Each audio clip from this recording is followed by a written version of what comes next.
Good evening, friends, and welcome to our nightly meditation practice. Um, I've had a few friends and family ask me about beginning meditation, uh, how to do it, um, how to practice meditation. Um, and so I want to give a little background tonight, a little teaching on how to meditate, and also why one meditates. Um, Long before I associated myself with Buddhism, I started practicing meditation to help me with my PTSD, or my post-traumatic stress disorder, that I had begun suffering from um, after working in the State Department um, and following a terrorist event in Indonesia. And my PTSD had begun to dominate my life. Um, And I found relief in a lot of ways through meditation. Meditation later led me, a bit of a searching soul for a spiritual path. It led me to Buddhism, but not everyone. And it's not necessary for it to lead you to Buddhism. And so I want to discuss that just a little bit, because most major religions have a meditation practice, and it helps them in their spiritual journey. So um,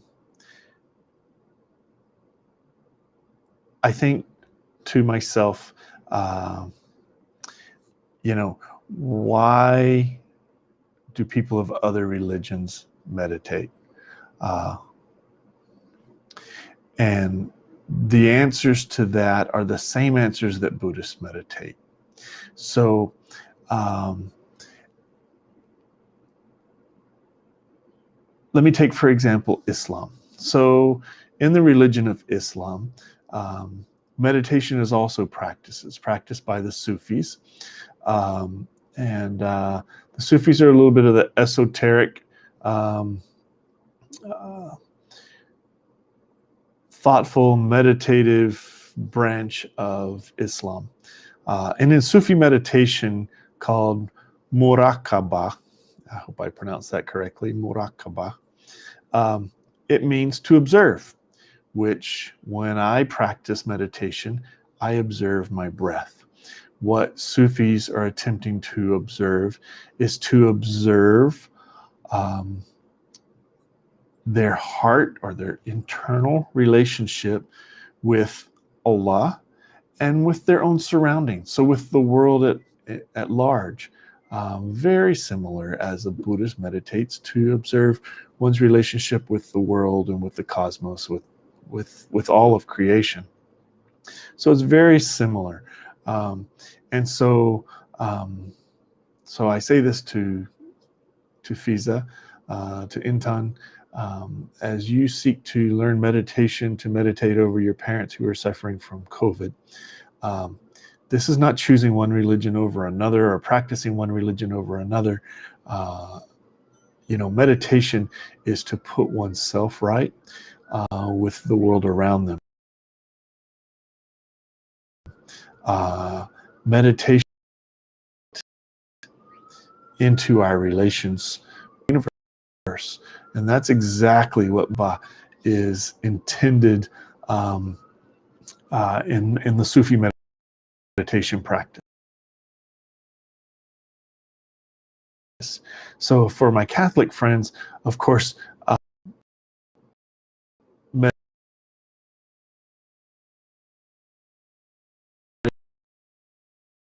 meditating for 1,000 years, 2,000 years,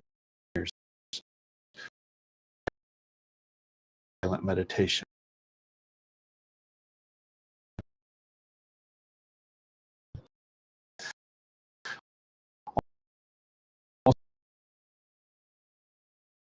So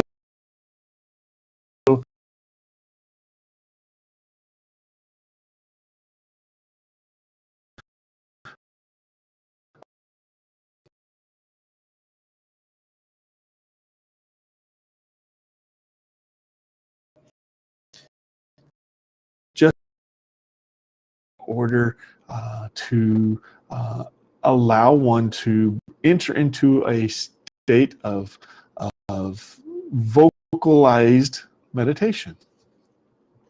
In Japanese, they call that repeating the name of the Buddha or a Bodhisattva over and over and over again. Usually it's a series of 108 in Buddhism. Butsu in Japanese. But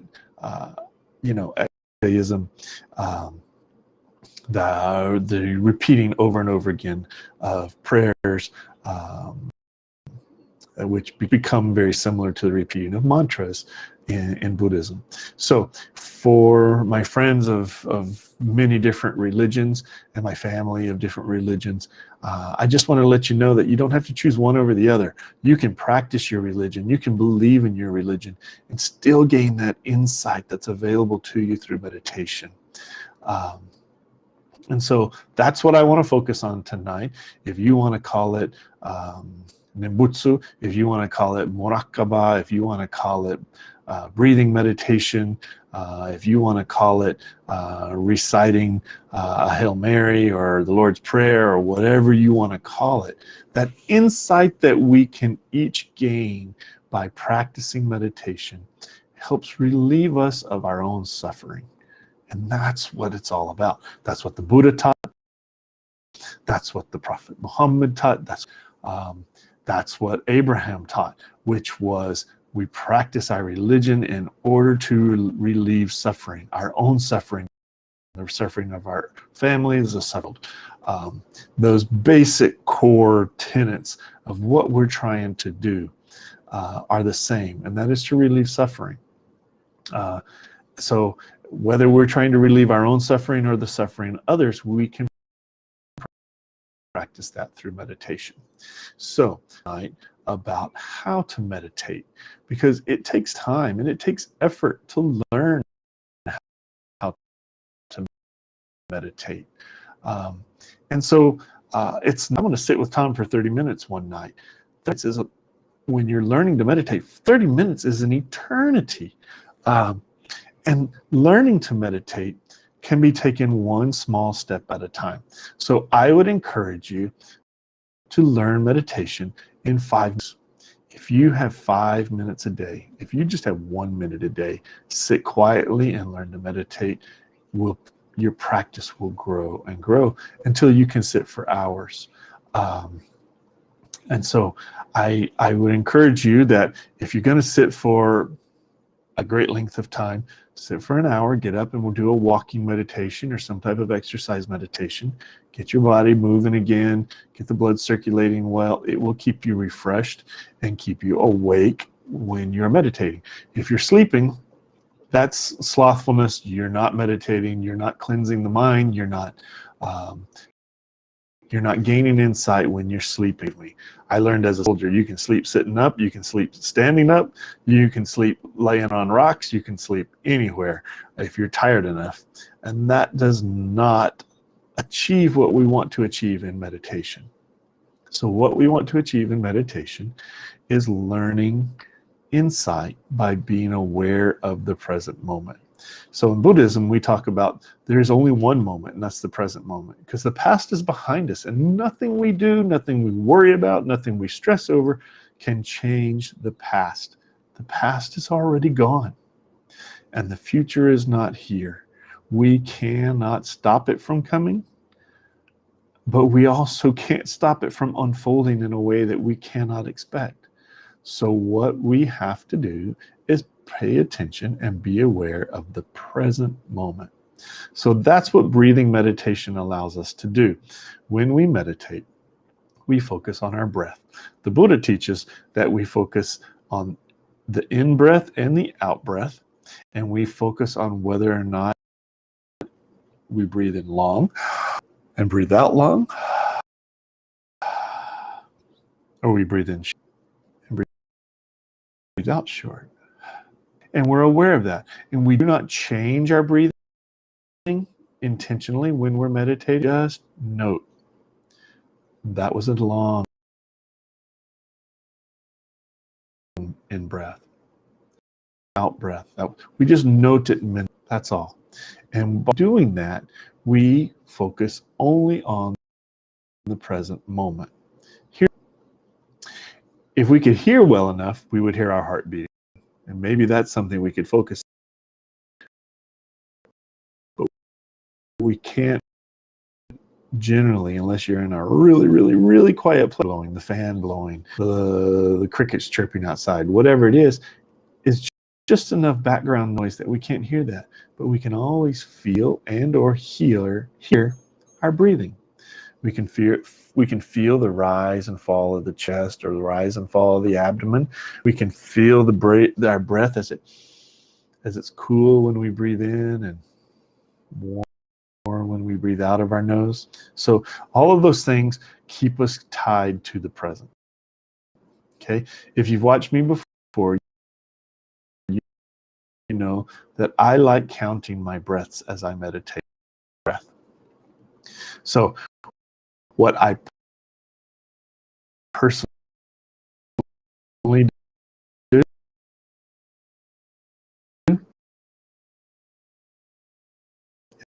is I breathe in,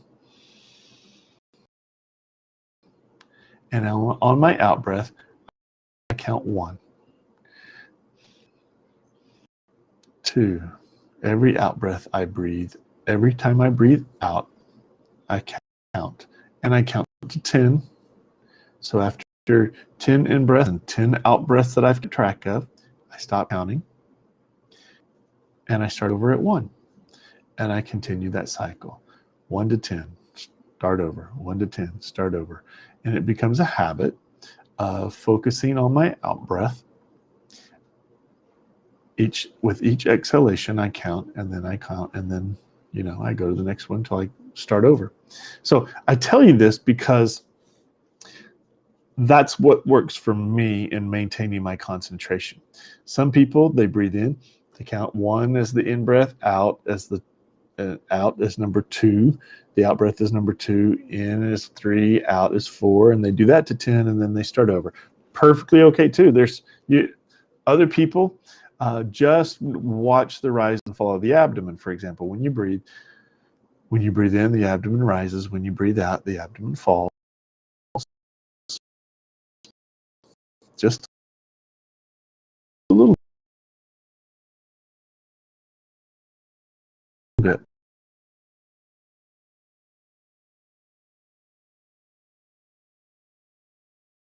But they just follow that, and they just say, breathing in. And pick one that works for you, and it might take you a few times, but it does work. I see I don't have a real good internet connection tonight. I'm a little bit worried about that. I may see if I can start my hotspot and hope that I will get a little bit better signal. Anyway, I hope this will clear up for everyone. And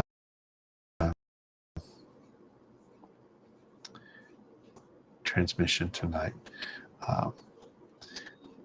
I raised this tonight because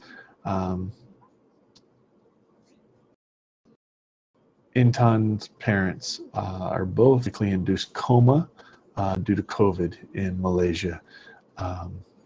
And she asked me about meditation, and I would like to encourage her to practice. Anyway, I hope this will continue to feed my life feed.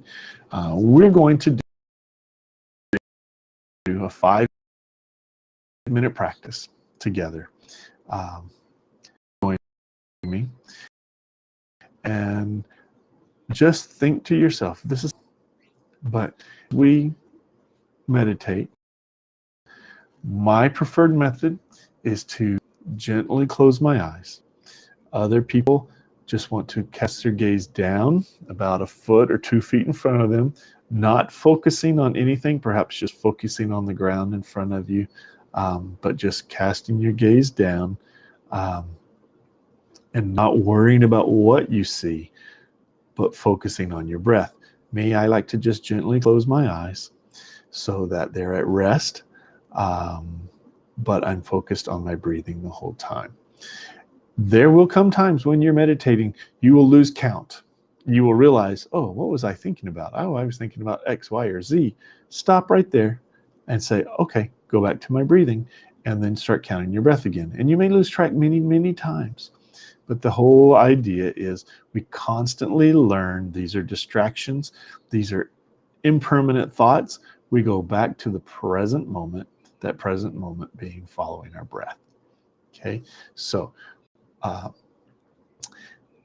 I would encourage you to find yourself a soft seat. Some people like to sit on the floor cross-legged as the Buddha taught. Other people like to find a chair or a cushion or something they want to sit on.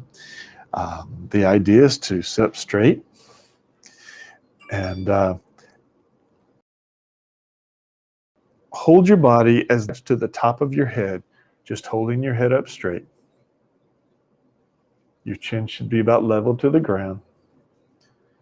And then if you're gazing at the floor, just drop your head just a small amount and gaze at the floor a foot or two in front of you.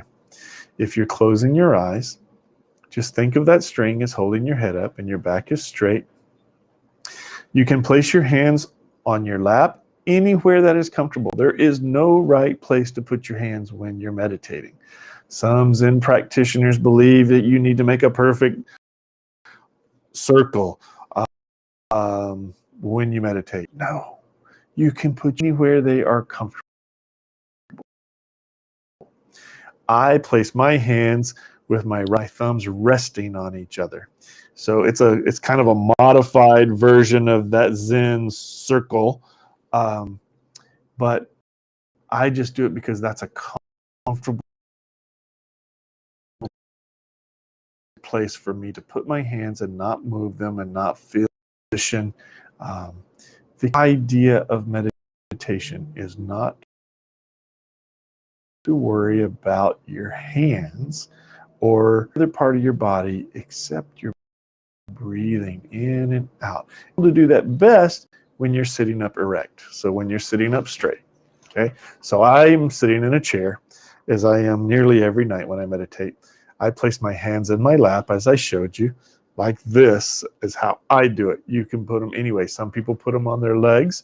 Some people rest them on the arm seats. Some people sit like this if they've watched their yoga do this or their yogi do this in their yoga class.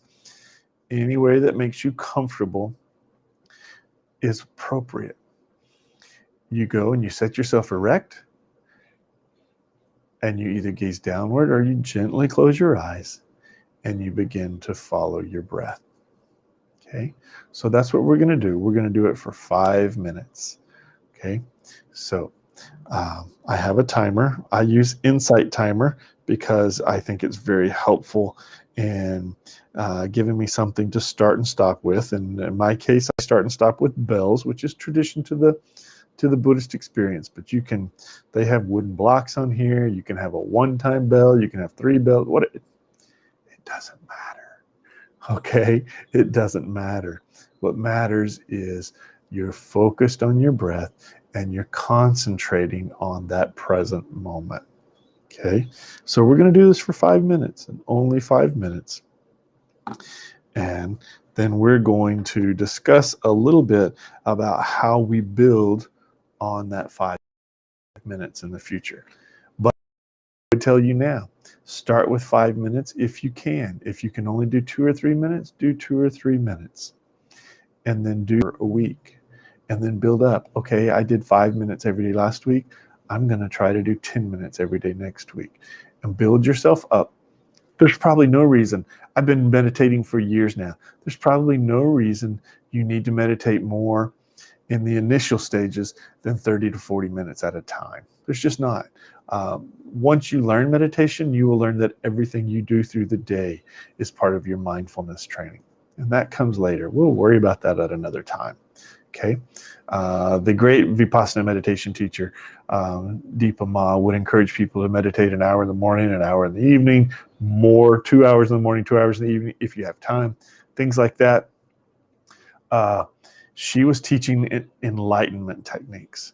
I'm teaching you these things to set your life in order, to set your heart in order, to gain wisdom and insight into how you think and how you react to other people and you react to stressors in your life.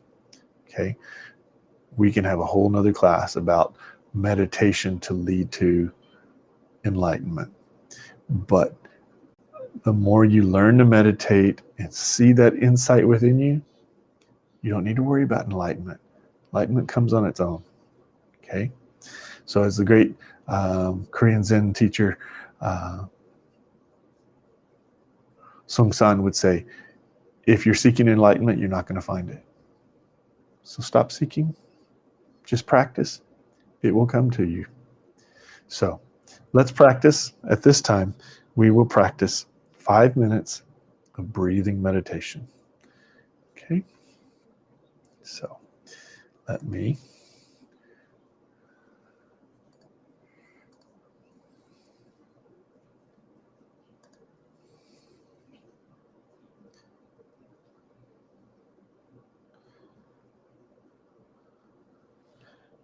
five minutes.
Okay, that was 5 minutes.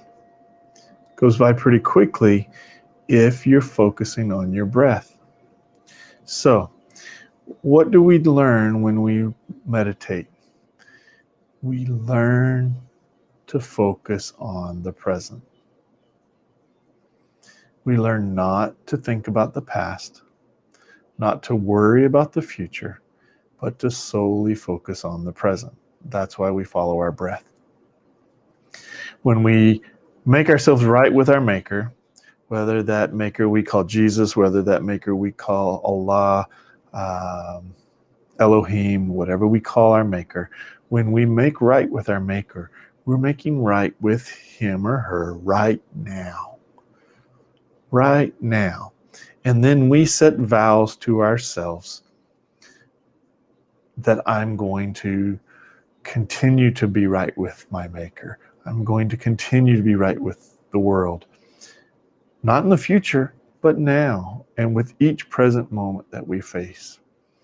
When we learn to do that, we learn not to be so stressed with things around us and always realize the past is already gone. We can't change it. The future's not here. Focus on the present. And everything. It helps control anger. It helps control sadness. It helps control depression or anxiety. I know because I've been through those things, and meditation can pull you out of it. And in the Buddhist tradition, when we meditate, we believe that we are gaining good merit, meaning we are learning how to live a good life, and then we wish to send those good vibrations, so to speak, to the world or to other people, to other sentient beings, to animals, creatures of the world. We send out and we dedicate our merit to try to help other people. And so over the past couple of days, I've been dedicating my merit to Intan's mother and her stepfather, who are both, as I mentioned earlier, suffering from COVID right now, very seriously in Malaysia. And I just want to send that good merit out to them. And I know that's what Intan wants to do as well.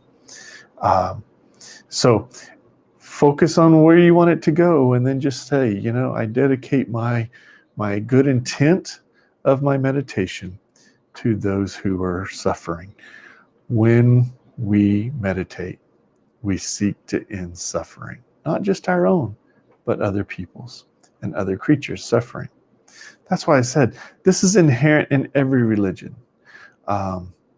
So if it's Marakaba, whether it is Benedictine style meditation, whatever you're using, that's okay.